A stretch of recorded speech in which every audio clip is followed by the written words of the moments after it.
Hello student, scholar choice channel पर आपका स्वागत है। आप लोग बोर्ड एग्जाम दे रहे हैं और फिजिक्स का पेपर अभी आगे है, तो आप लोग बहुत अच्छे से तैयारी करिएगा। आज हम एक प्रश्न जो इम्पोर्टेंट है आता है वो बताने जा रहे हैं। किरचॉफ के नियम, या तो इस पर बेस्ड न्यूमेरिकल आता है और या तो सीधे यही पूछ दिया जाता है। तो हम आपको इधर उधर की बात छोड़कर सीधे किरचॉफ के नियम पर आ रहे हैं।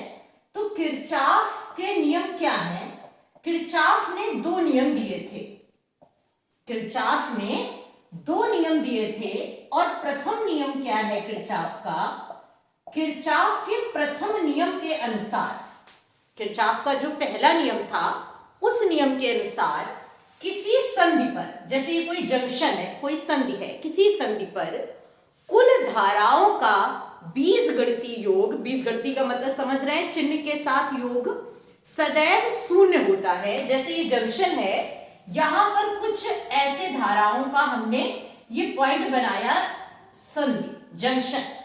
कुछ धाराएं आ रही हैं, कुछ जा रही हैं। सपोज दैट ये I1 आ रही है, I2 जा रही है, I3 जा रही है, I4 आ रही है, I5 जा रही है, I6 जा रही है। जरूरी नहीं है कि आने वाली जितनी हो जाने वाली उतनी ही हो, कुछ भी हो, आने वाली और जाने वाली धाराएं इस तरीके से अगर हो तो किसी भी संधि पर कुल धाराओं का बीजगणितीय योग शून्य होता है। मतलब अगर आने वाली को हम धनात्मक लें और जाने वाली को ऋणात्मक, तो आने वाली ये क्या है? I1, ये जा रही है तो माइनस I2, ये जा रही है तो माइनस I3, ये देखिए अंदर आ रही है तो प्लस I4, ये बाहर जा रही है तो माइनस I5, ये भी जंक्शन से बाहर जा रही है तो बराबर 0। मतलब समेशन I बराबर 0। ये होता है किरचॉफ का पहला नियम।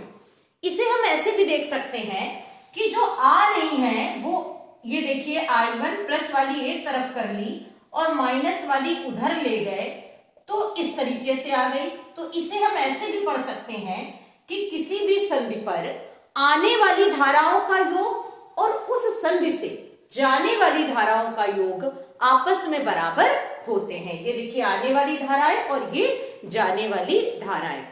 अब जो ये नियम है इसे धारा का नियम भी कहते हैं। क्या कहते हैं? धारा का नियम। और कई बार पूछ देते हैं एक मार्क्स वाले में कि किरचॉफ का पहला नियम किसके संरक्षण सिद्धांत पर आधारित है? तो जो पहला नियम है वो आवेश के संरक्षण सिद्धांत पर आधारित है। तो किरचॉफ के पहले नियम को क्या कहते हैं? धारा का नियम। और ये किसके संरक्षण सिद्धांत पर आधारित है? आवेश के संरक्षण सिद्धांत पर आधारित है। अब इसी के बाद देखते हैं दूसरा नियम। तो क्या है किरचॉफ का दूसरा नियम? तो किरचॉफ का दूसरा नियम कहता है कि कोई बंद पास, पहली बात बंद पास या बंद लूप जो हो, उसमें बहने वाली धारा I और उसके संगत प्रतिरोध, मतलब जहां पर वो है उस वाले प्रतिरोध के गुणनफलों का बीजगणितीय योग उसमें, उस पास में विद्युत वाहक बल के बीजगणितीय योग के बराबर होता है। किसी भी बंद पास में विद्युत वाहक बल का बीजगणितीय योग उसमें बहने वाली धारा और संगत प्रतिरोध के गुणनफलों के बीजगणितीय योग के बराबर होता है। इसे भी हम ऐसे समझते हैं एक लूप से। सपोज दैट ये लूप है, इसमें ये है पॉजिटिव नेगेटिव E1 विद्युत वाहक बल और इसका जो प्रतिरोध है R1, ऐसे दूसरा है इसी में E2 और ये है सपोज दैट R2। एक ही लूप बना सकते हैं, चलिए थोड़ा सा और बनाकर समझा देते हैं दो लूप से। ये है R3, तो E1 से बहने वाली धारा है I1, E2 से है I2।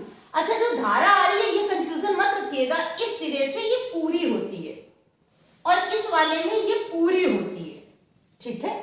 तो अब देखिए एक ये लूप है, एक ये लूप है, एक बंद पास ये है, एक बंद पास ये है, ऐसे बोल सकते हैं।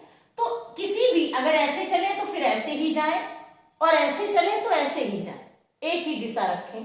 तो यहां से हम चले तो ये एक पास है, पहले पास में देख ले तो ये हमारा पॉजिटिव टू नेगेटिव गया, एक सीधा तल है, तो ये पॉजिटिव E1 विद्युत वाहक बल का इधर करे E1 और ये हम उल्टी तरफ जा रहे हैं, देख रहे हैं ना, इधर से इधर, इधर से इधर आ रहे हैं, ये देखिए ऐसे, और इधर से इधर जा रहे हैं, तो ये -E2 बराबर, इसमें तो हमारे साथ धारा चल रही है जब हम चले थे, तो प्लस का I1 R1, लेकिन जब आप ऐसे जा रहे हैं तो देखिए धारा इधर जा रही है और आप उधर जा रहे हैं, तो माइनस का I2 R2। ये तो इस लूप की कहानी खत्म हुई। अब दूसरे लूप में आते हैं, तो इसमें एक ही विद्युत वाहक बल दिख रहा है, तो यहीं से चल देते हैं। पास 2 में देखते हैं, एक ही विद्युत वाहक बल है, तो E2 बराबर, अब इधर से आए तो I2 R2, ये तो आपके साथ ही चला, और आपको अभी पढ़ा था किरचॉफ के पहले नियम में संधि पर धाराएं, ये देखिए एक ये आ रही I1 और I2, तो टोटल कितनी हो गई I1 प्लस I2, क्योंकि जितनी आ रही उतनी ही जा रही होगी, तो ये टोटल आ रही है R3 में और आपके साथ ही चल रही है, तो प्लस का I1 प्लस I2 R3। इसे वोल्टता का नियम भी कहते हैं, जो किरचॉफ का दूसरा नियम है, इसे वोल्टता का नियम भी कहते हैं। और ये जो नियम है, जब संरक्षण सिद्धांत की बात आती है, तो ये ऊर्जा के संरक्षण सिद्धांत पर कार्य करता है। तो किरचॉफ का पहला नियम धारा का नियम कहलाता है और आवेश के संरक्षण सिद्धांत पर कार्य करता है, दूसरा वोल्टता का नियम कहलाता है और ऊर्जा के संरक्षण सिद्धांत पर कार्य करता है। आपको कोई प्रश्न आए तुरंत भेजिएगा और हम आपको वो बताएंगे। अच्छे से तैयारी करिएगा। बेस्ट ऑफ लक आज के इंग्लिश के एग्जाम के लिए।